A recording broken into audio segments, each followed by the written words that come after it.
Strengthening institutional integrity isn't just about procuring new technology, it's about systemic readiness. Welcome to The Explainer. Here is this week's intelligence briefing for the Nigerian and African education sector. The landscape of educational technology is shifting rapidly, and today we're exploring exactly how artificial intelligence and digital infrastructure intersect with institutional governance. Okay, let's dive into this. We are currently witnessing a massive fundamental shift across the continent. We're moving from basic procurement to deep systemic integration. For the VCs, IT directors, and school administrators tuning in right now, simply buying the latest smartboard or AI license, well, it's just no longer enough.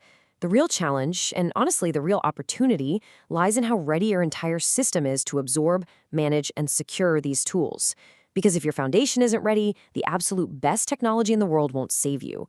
In fact, it remains a liability that might just expose you to completely new risks. Section 1. Nigeria EdTech, Infrastructure and Talent. So in Nigeria, we are seeing a highly positive move. The federal government has successfully deployed essential ICT infrastructure.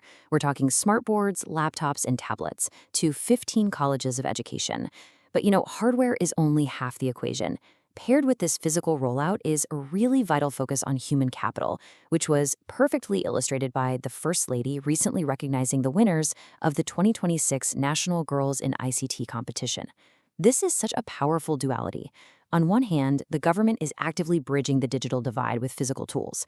But on the other hand, they're driving a strategic narrative shift, empowering female students to evolve from being just passive consumers of technology to becoming the active creators and problem solvers of tomorrow. It's an absolutely crucial shift, considering hardware is, quite frankly, useless without the minds to operate it. Section 2. Africa, EdTech, AI and Sovereignty. Now, looking across the wider continent, Google is aggressively scaling AI fluency. They're integrating incredibly powerful tools like Gemini and Notebook LM directly into educational curricula to alleviate those heavy administrative burdens on teachers and to provide personalized learning for students. It is an incredible leap forward for educational equity. Yet, at the exact same time, leaders at the eLearning Africa 2026 conference are rightly pushing back with a slightly different priority. They're advocating for technological sovereignty. And there's a real palpable tension here between relying on these massive global platforms to modernize our classrooms and the urgent strategic need to build homegrown educational solutions. To truly grasp this, we need to understand what technological sovereignty actually entails. Simply put, it means building our own solutions rather than relying solely on external ones. It's about fostering local digital capabilities and creating content that is highly specific to the African context. For African nations, this is all about steering an independent educational trajectory. Expanding digital access is fantastic, but it's just not enough for long-term progress. True sovereignty means creating a resilient, self-determined educational ecosystem that addresses our unique, local challenges without sacrificing access to cutting-edge global innovation. Section 3. Global EdTech, Security and Governance. And this brilliantly illustrates our next point. To combat these new vulnerabilities, major platforms are really stepping up. Recent Google Workspace updates now feature data loss prevention for Google Calendar, greatly enhanced protections regarding third-party application data, and better organizational features in Drive. Now, these aren't just minor software tweaks. These are the specific, essential building blocks institutions require to construct what we call a secure engine room. If you're managing sensitive student and institutional data at scale, well, these governed environments are literally the only way to balance modern cloud agility with rigorous security compliance.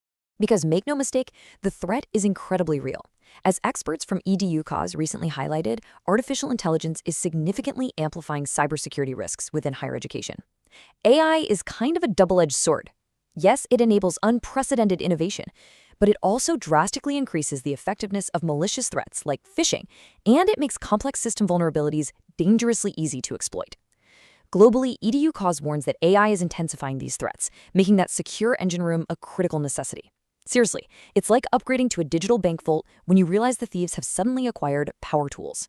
So I want to pause here for a moment. I want to speak directly to you, the administrator, the IT director, the visionary leading your institution. The question you must ask yourself right now is this: is your institution just experimenting with these flashy new tools, or are you actually systematically ready for them? Because, let's be honest, experimentation without security is a disaster waiting to happen. Section 4. The 4-Pillar Framework for AI Readiness. Now, what's really interesting about this is how my Webhostville 4-Pillar AI Readiness Framework actually breaks this down. It evaluates where your infrastructure, data governance, human capacity, and strategic alignment actually stand today. This isn't just theoretical. We start with infrastructure, building that secure engine room. Then data governance, ensuring transparency and moving way beyond the algorithmic black box. Third is human capacity, developing what we call the teacher architect. And finally, strategic alignment, making sure your tech investments actually serve global learning standards. Let's connect this directly back to the news we covered earlier. We saw the Nigerian government deploying laptops and smart boards to colleges of education, right? But according to our first pillar, an influx of hardware without a secure engine room, like a properly governed Google Workspace environment, is a massive liability. You just cannot hand out connected devices while EduPlus is actively warning us about AI-amplified cyber threats. Infrastructure and security have to be coupled tightly together. And look at our third pillar, human capacity. When Google rolls out Gemini for education across Africa, it really only works if we elevate our educators. We've got to move them away from being mere content conveyors who just read from a textbook. We need to empower them as teacher architects.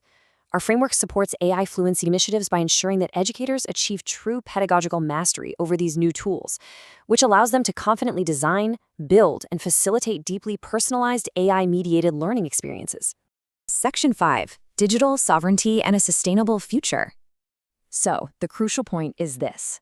It's the definitive takeaway for every single vice chancellor, IT director, and school proprietor watching this explainer. Procurement without an integrated AI readiness framework is a liability, not an asset. Without evaluating where your infrastructure, human capacity, and strategic alignment actually stand, that expensive new technology you just bought is simply a risk factor. It remains a liability until you apply a governance structure that actually turns it into an institutional asset. If you're ready to transition your institution towards sustainable digital sovereignty, let's talk. Here is your recommended action plan. Step 1, read the full analysis briefing via the provided link. Step 2, conduct an end-to-end AI audit using our 4-pillar model. Programs like Webhostville's Strategic Infrastructure Program are actively onboarding institutions to build the future of education securely and with true agency. Let's build the future of education together. I want to leave you with this final provocative thought to take back to your next board meeting. How are you, right now, balancing the immense pressure for rapid AI innovation with the strict data security needed in your secure engine room? If you don't have a confident answer to that question, it is absolutely time for a deeper tech readiness audit.